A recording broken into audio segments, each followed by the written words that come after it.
Welcome to the SDA Housing Podcast, brought to you by NDIS Property Australia. Before starting this episode, we need to provide a general disclaimer. Information contained in this podcast is general in nature only. It does not take into account the objectives, financial situation, or needs of any particular person. You need to consider your financial situation and needs before making any decisions based on the information in this podcast. And you should consider seeking independent and professional advice for your personal circumstances. All right, let's begin. Hello everybody, my name is Minh and I'm your co-host for today from NDIS Property Australia here in Brisbane. And you're listening to the SDA Housing Podcast, a show that explains, highlights, guides and brings awareness about all things SDA in this ever-changing NDIS world. But today's topic is not SDA, it's STA. And my co-host today is Rob Maxwell from Plan for Life Australia, our regular guest speaker on some of our episodes. Rob, welcome today. Thanks, Ben. Happy to be here. Listeners, let's have a chat about short-term accommodation. So, Rob, what is short-term accommodation, aka Respite Accommodation? It's where participants that have got NDIS funding can look to have up to 4 weeks a year of funding included in their plans to be able to go to another location and stay in a home in a different location. So whether it's a getaway or whether it's a little bit of a holiday for them, or it could be that their parents or carers need a break and want to go away themselves. So the participants need somewhere to stay for a couple of days, a weekend, even up to a week. So it's called short-term accommodation for that purpose, and each participant can have anywhere up to 4 weeks included in their management plan per year of funding. But as you know, Minh, they can also potentially use their existing funding as part of their existing plan if they need to as well for some of that. If our listeners want to get a better understanding of STA, they can go to Google and search short-term accommodation within the NDIS website. And let me just read the official definition here. So short-term accommodation, including respite, is funding for support and accommodation for a short time away from your usual home. It covers the cost of your care in another place for up to 14 days at a time. You may have a short stay with other people or by yourself. It's often funded when your usual carers aren't available or for you to try new things. Okay. So what the question you listeners must be asking is, why are we even bringing up this topic of STA in a SDA podcast? Rob, you want to explain why we're talking about this today?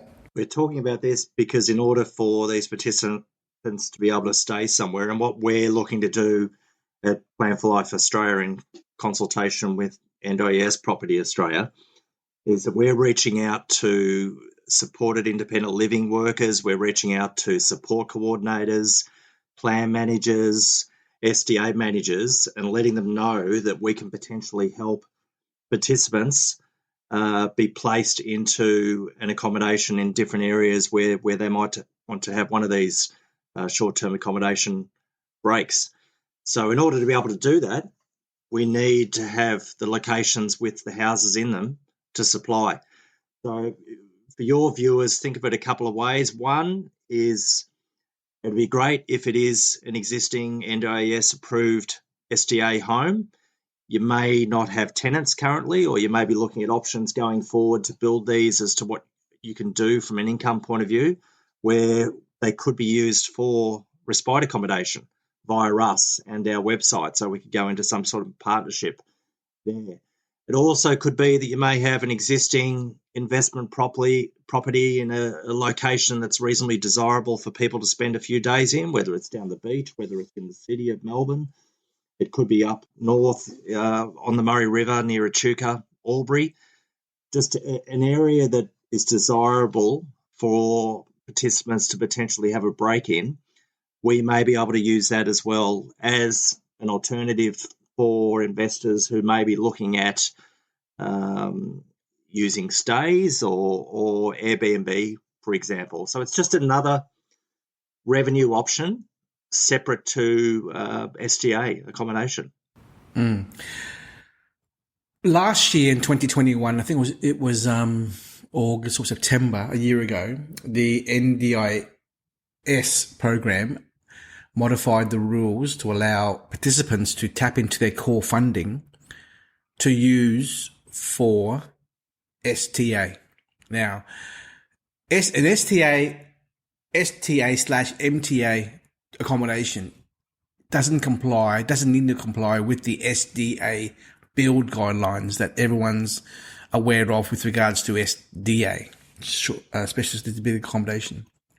So this topic is relevant to us today because if you are an investor under two paths, one is you have an SDA dwelling, apartment or a house that is vacant or empty.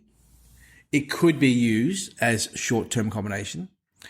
If you are a property investor who has a normal dwelling, an apartment on the beach, a place up in the mountains, a house which could be used for short-term stay, like staycation, for participants who want time away from home, or giving their parents a break, then this is what we're trying to search for. People who want to contribute in this way. So we talk about social impact in our podcast. Social impact doesn't mean buying a SDA dwelling as a property investment. It could be providing accommodation by other means. And this is the very topic here, STA/MTA. So Rob, and you and I have been talking about this respite accommodation topic for the last year and a half or so. What information have you gleaned from this niche area, which is still a very complex area in itself of SDA, that you want to impart to our listeners?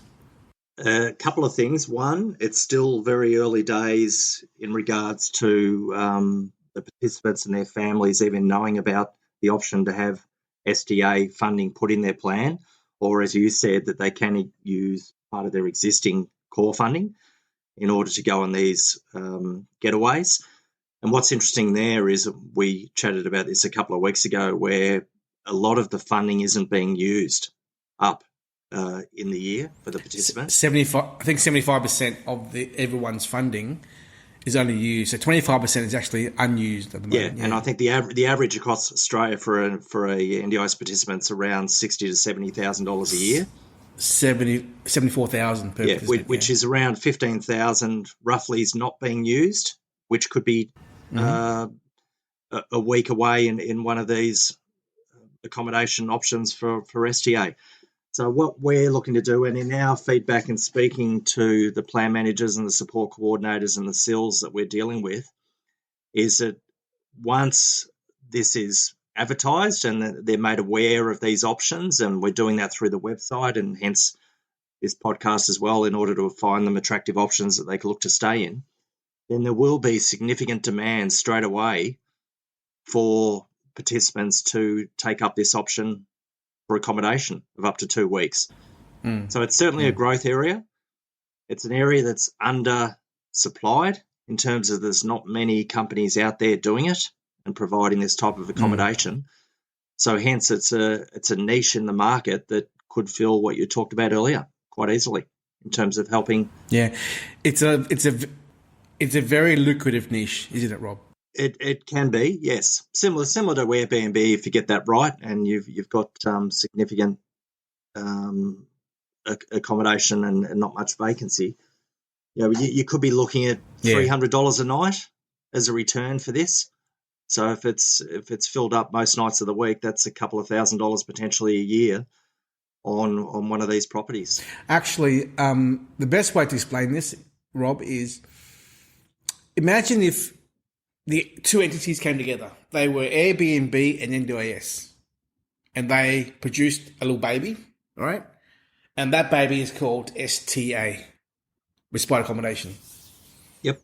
So that's the best way to explain to you as an investor or a listener what this is all about. Because we know that when you go on a holiday, you can go to a hotel and pay you $200 a night, $250 a night for a hotel room, right? Or you can go to an Airbnb 3-bedder, right? And there's your, or 2-bedder or 3-bedder, whatever it is. And you can use that dwelling for your little holiday.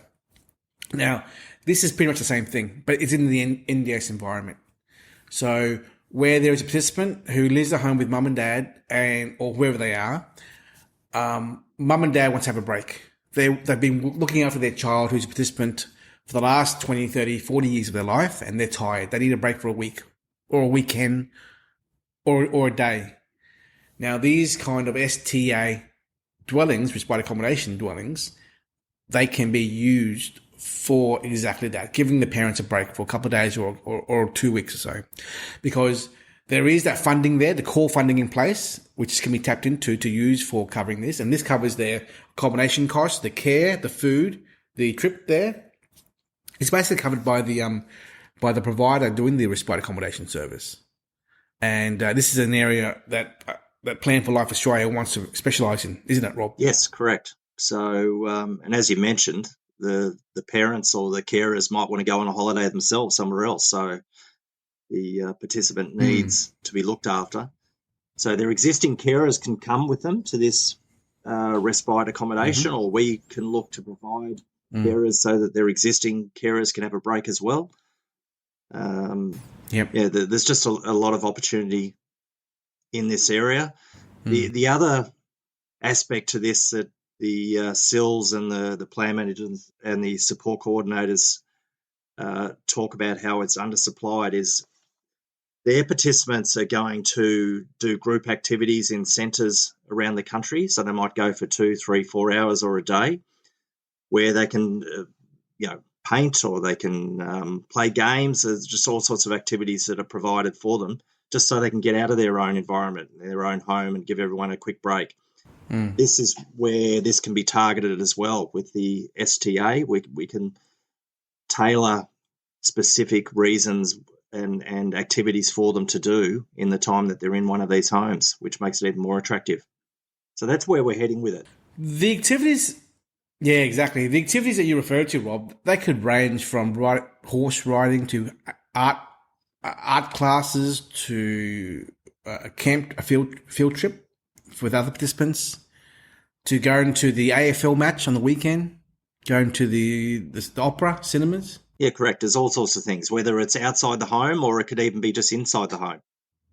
Now, when you and I spoke last week with your colleague, who's the operations manager of that other SIL provider, he mentioned to you and I that because it's winter at the moment, there's outdoor activities aren't really a big thing at the moment because it's just too cold in Melbourne. Particularly in Melbourne. So the indoor, did you say virtual reality kind of products, activities, they are the key in-demand thing at the moment, is that right? That'll be the differentiator from others that are supplying this accommodation. When you set up one of these homes, you might want to just put in a number of board games.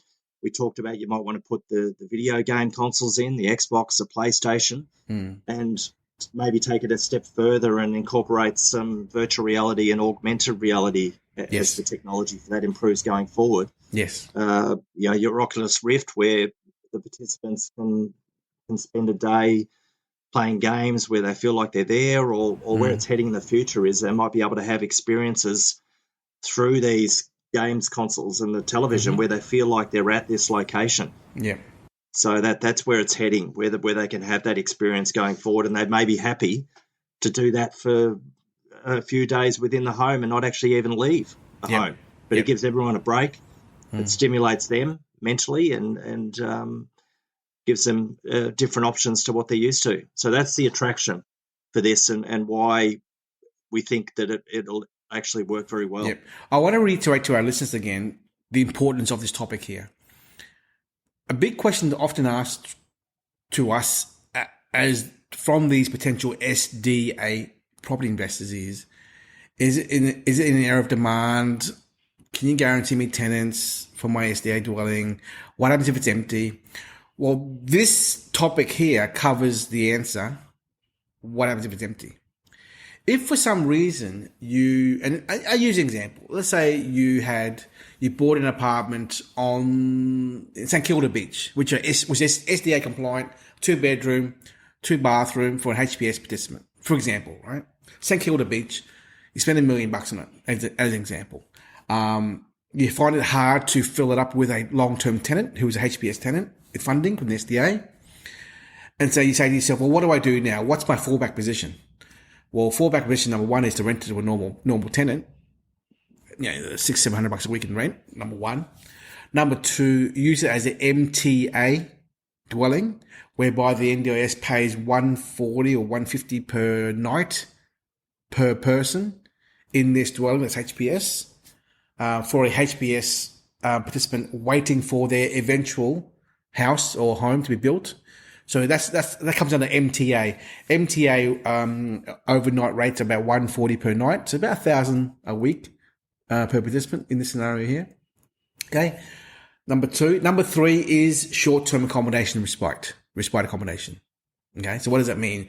You have this wonderful apartment at St Kilda Beach, fully furnished, which has some beanbags, TVs, beds, maybe a hoist, virtual reality toys, gears, Xbox machine, games.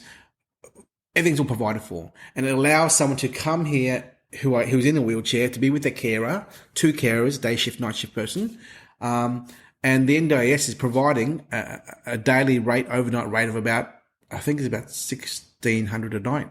16. Yeah, it's around about $1,700 a night, but you've got to bear in mind that includes the cost of care. So the costs payable by the NDIS for short-term accommodation respite for a given week, 7 days, is about $16,000 in revenue to this transaction. All right. Now, under the Shards award rate for the carers, there's penalty rates for staying overnight and also weekends. So probably about $5,000 goes towards wages for the carers. So it's 24/7 care, day shift, night shift, so 2 carers for that whole 7-day trip, for example. Then there's food costs. You might organise trips to wherever and events and whatnot. So all that shows you how powerful or lucrative the respite accommodation sector can become. For a property investor who is aligned with a provider that specialises in respite accommodation. So, it's going to be very difficult working with a civil provider or a housing provider. You need a short-term accommodation specialist to doing this exactly for property investors. So with all of those other providers. So this example here, Rob, I think covers the what if my HPS property is empty. This covers it right here. There you go. Right. Correct. Just means, as you said, you'd have to fully furnish the house a bit more than you'd be considering under the normal scenario, and then spend a little bit more money making it more desirable with the games and the virtual reality. Yes.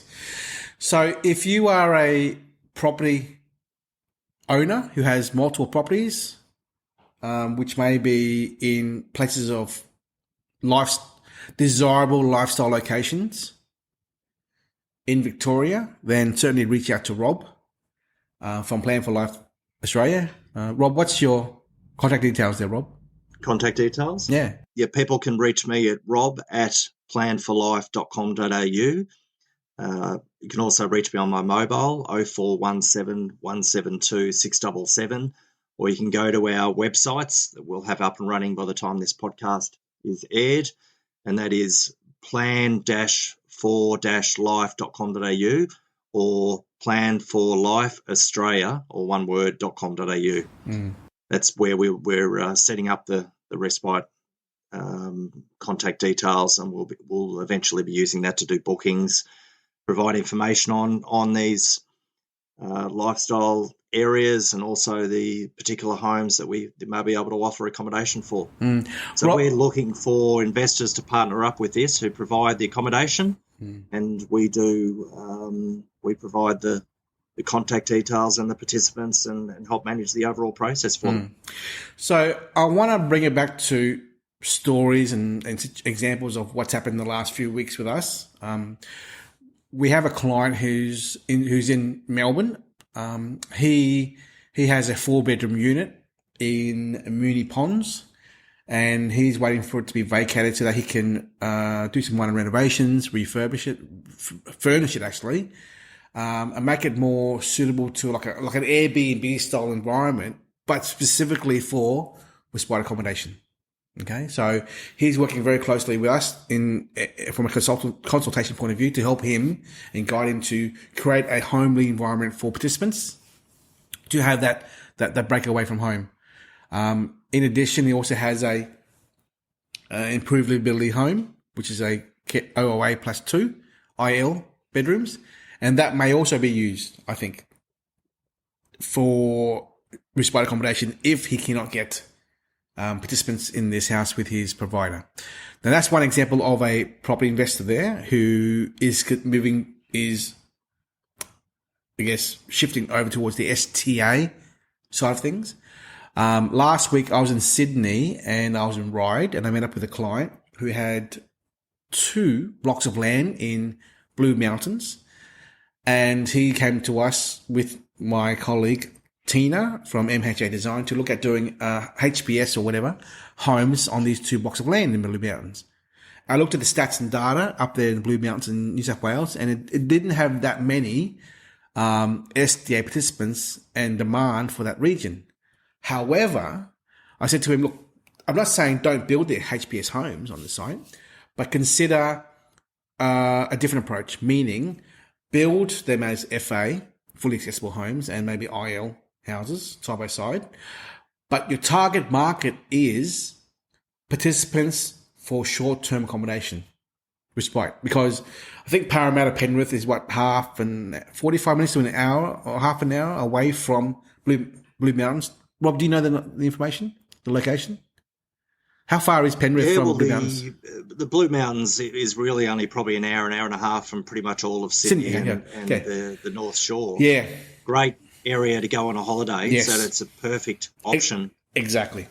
For a short getaway for people who live in that area. Exactly. It could even be an option for people from interstate. Yes, exactly. To go there as well. So I explained to I've this. been for a holiday in the Blue Mountains in the past. Yeah. I explained to this client, yes, we can build you an SDA house, but use it for short-term accommodation because people in Sydney want to get away for a weekend, want to get away for the week, right? There's nothing better than getting away with your carer to explore a new area and have a good time away from home. So that's an example where we still consulted to the client that he should consider building an SDA dwelling on these 2 blocks of land in Blue Mountains, but use it for a different purpose. And that's an example of lending our advice in our strategic planning with him to help him design a house, an SDA house, specifically for short-term stay, and it will still be compliant with the NDIS.